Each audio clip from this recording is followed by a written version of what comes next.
husband? My dad. My other daddy. My daddy. I think people who haven't experienced a loss in their lives cannot understand what the void is.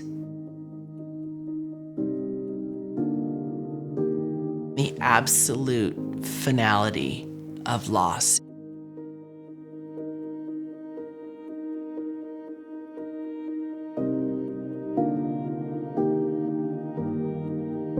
Sadness can be so heavy. I remember mornings where I just had to keep it together until I could get the kids delivered.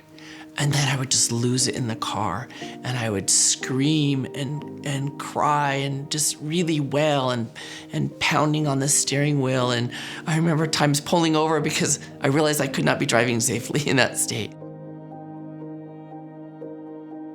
And then over time, sadness can become lighter and can be something that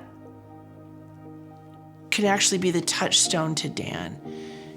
Make me feel close to him by allowing myself the little bit of sadness, that the moments where, Jack hit his first T-ball into the outfield, and can celebrate that for him, but also feel a little bit of sadness for Dan not being there to see that, and Jack not having his other dad be there to see that. And that's not so heavy and can feel like a little moment that I can still share with Dan.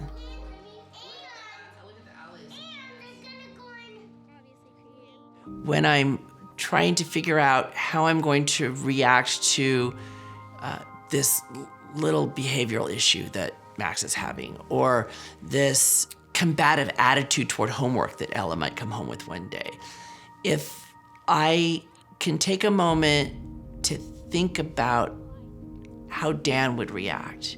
And the beauty of being together for so many years before you have kids is you kind of become each other. So I feel like I am passing on a lot of the wisdom that Dan would if he was here, by just consciously thinking about what he would do to inform how I react. It's important for my decisions and my actions to be informed by that. I know what they're missing out on. I know how much fun and love they're not getting in their lives because Dan's not here.